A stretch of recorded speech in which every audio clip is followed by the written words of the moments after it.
The hoarding of BJP were posted in different places by replacing the hoarding of Congress. Central Congress Secretary Jarita Lightflang made this allegation in a press meet organized at Congress Bhavan on Thursday. On Thursday, State Congress members held a press meet in Congress Bhavan. Central Congress Secretary Jarita Lightflang and others were present.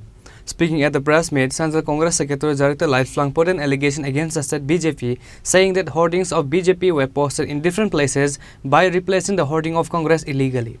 Hoarding हटाकर भाजपा की hoarding लगा दी गई है ना। और मैं खुद एक जगह का इंस्पेक्शन करके आई। आपको ये दिखाई दे रहा है, इसमें कांग्रेस पार्टी का होर्डिंग लगा हुआ है।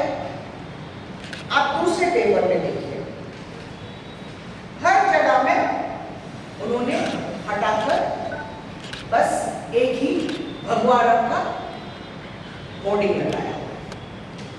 मैं इलेक्शन कमीशन से पूछना चाहती हूँ कि क्या वो कोई एक्शन लेंगे? क्या विपक्षी दलों का भी हक है ये पूरे प्रदेश में क्या सिर्फ भगवा रंग का होर्डिंग्स लगेंगे, या फिर दूसरे भी जो हमारे विपक्ष के पार्टी है उनको भी हक है एडवर्टाइजमेंट करने का? इलेक्शन कमीशन का नारा क्या है? चुनाव का पर्व, देश का पर्व।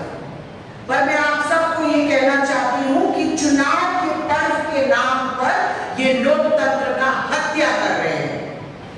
देश का गर्व कहां से? पूरी दुनिया देख रही है किस तरीके से लोकसभा इलेक्शन इंडिया में चलाया जा रहा है। कल इतनी बड़ी मीटिंग हुई है और हमारे इलेक्शन कमिश्नर साहब बोलते हैं कि ये फर्स्ट टाइम इतनी बड़ी मीटिंग हुई है जहां पे सब चीफ सेक्रेटरीज, डीजीपीज, सब इंपॉर्टेंट लोग वहां पे बैठ के उन्होंने एक डिसीजन लिया किस तरीके से इस इलेक्शन को बेहतर बनाया जाए। Reported by Pranav from Agartala, Chini Khorang.